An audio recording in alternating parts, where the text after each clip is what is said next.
Nagkaroon ng progreso ang usapan ng Estados Unidos at Iran ukol sa programang nuklear ng Tehran. Gayunpaman, ayon sa Oman na nagsilbing mediator ng mga pag-uusap, natapos ang negosasyon ng walang hudyat na pagkakasundo na maaaring pumigil sa potensyal na pag-atake ng US sa harap ng malawakang military build-up. Michelle Verzonila po para sa balita.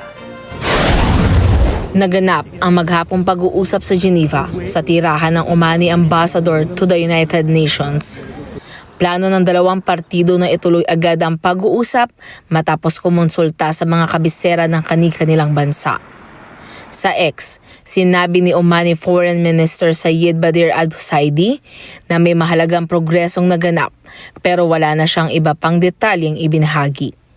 Ayon kay Ali Vayex ng International Crisis Group, alam ng dalawang panig ang kritikal na pangangailangan na umabot sa kasunduan. Look, I think the costs of failure are now very clear to all sides. Everybody understands that although there is a military option, there is no military solution to this dilemma. And therefore, a diplomatic option is less costly and more sustainable.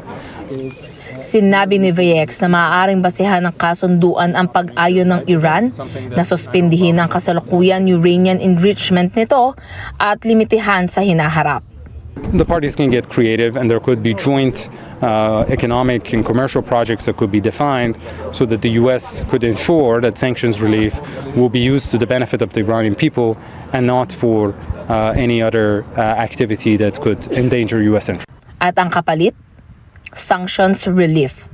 Anya, makakaasa ang Iran ng economic incentives mula sa US kung matuloy ang pagkakasundo. Higit 1 linggo makalipas nang sabihin ni Pangulong Donald Trump na dapat makapagkasundo ang Iran sa loob ng 10 hanggang 15 araw. At kung walang deal, nagbabala siya na bad things will happen. Michelle Verzonila, para sa mata ng Agala International. Trusted, connected on point.